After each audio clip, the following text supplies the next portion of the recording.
The barber will be there today.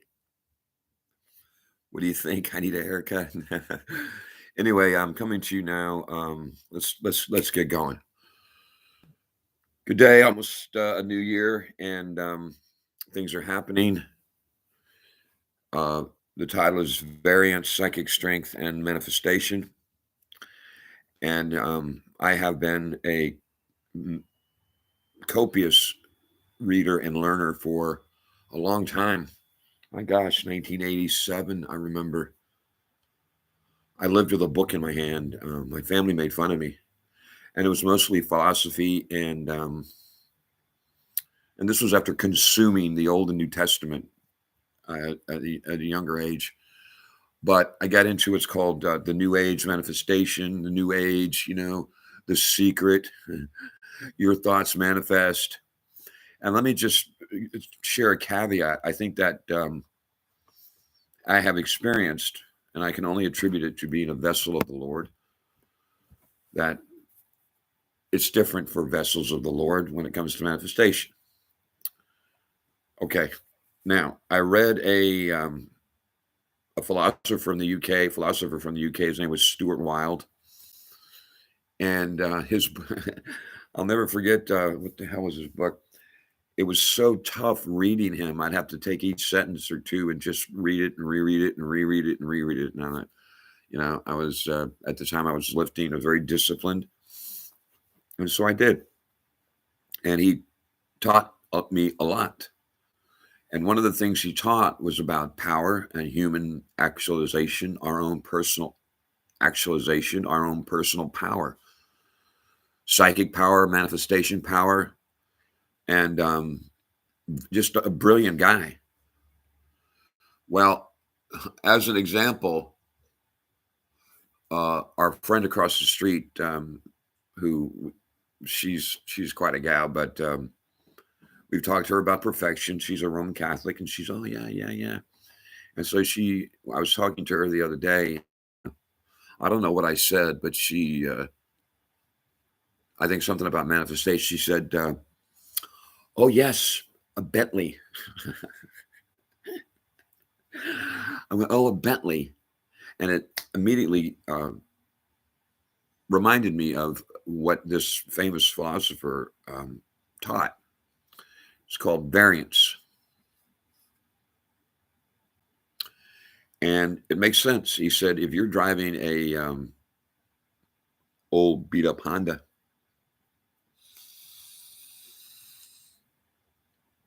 then you want to manifest a new car.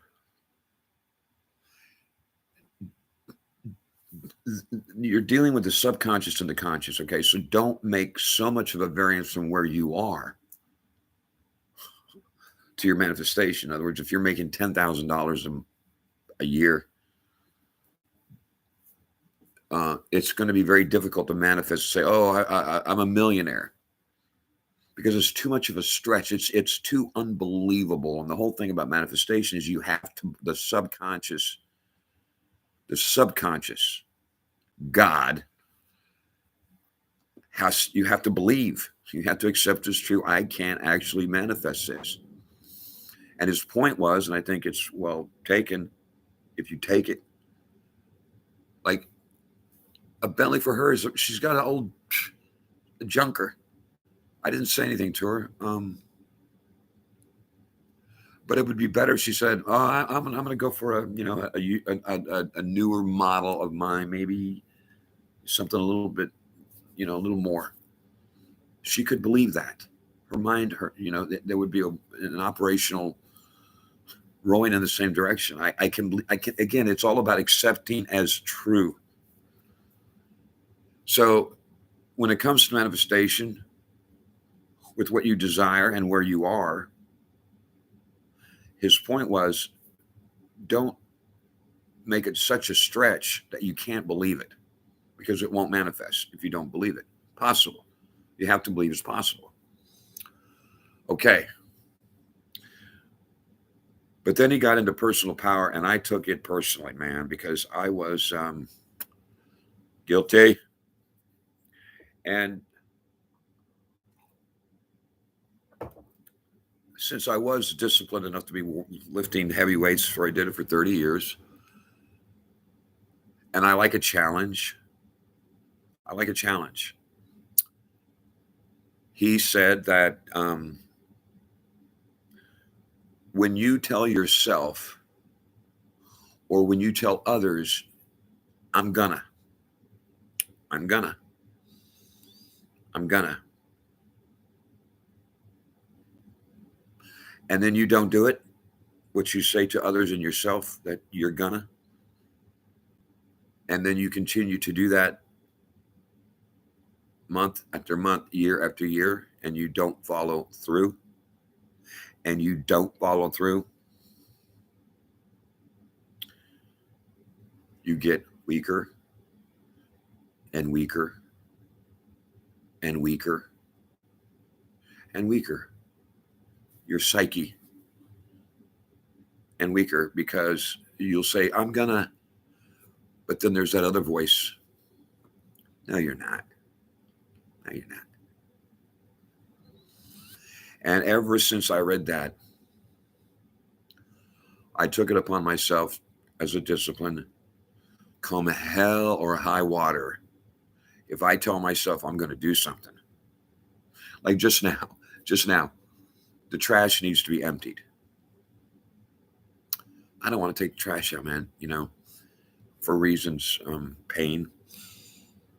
And I opened it up and I put my sweet and low in it, my coffee. Got a nice cup here. Isn't that nice? Except is true. Except is true. And I looked at the trash. I said, man, I should probably take that out. I don't feel like it. Okay. I told myself I'll do it later today. There was not another voice going, no, you're not. The reason there wasn't a voice going, no, you're not, is because ever since I read that, I aspired that anytime I tell somebody else or myself I'm going to do something, if my subconscious knows I'm going to be dead if I don't do it.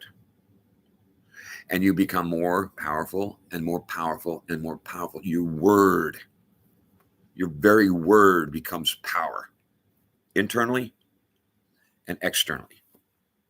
That's a fact. And I would venture to say that, and just based upon my own experience with people, Dave, I'm gonna, no, you're not. And psychically, they just get weaker and they get weaker, and their word, they know their word is pretty much meaningless as a human. So I just thought I would present that to you. Manifestation, you got to believe it, like the Honorable Rabbi Yosef Federer, what he's doing, he has done it incrementally, and things begin to pop, synchronicities, coincidences, because the universe or God knows you're serious. You're not bullshitting. And you become very, very, very powerful, and it feels good. It does. What else? That's about it. That's all I got. What you got? You got anything? Oh, I told myself I'm going to take the trash out this afternoon. I'll take it out later. And I'm going to take it out later. And in doing so, I just laid another brick in my fortress of psychic power. So if you don't do that or have never heard about that little philosophy in life about psychic power and your word and the power of your word, you may want to contemplate that. If there's any possibility that Ulf gets this, Ulf, could you please forgive me? I'm so sorry. I didn't mean to blow up. But anyway, we're coming up on 10 minutes. That's not bad, 10 minutes. It's not an hour and a half you have to sit through. Only 10 minutes. Oh, that was the other thing this philosopher said. He goes, man, I don't know exactly how it is. If you gotta communicate something and it's a novel, you're just not saying it right. Reduce it down to palatable, timely, short. Okay. What else I got? That's about it. Love you. Perfect love.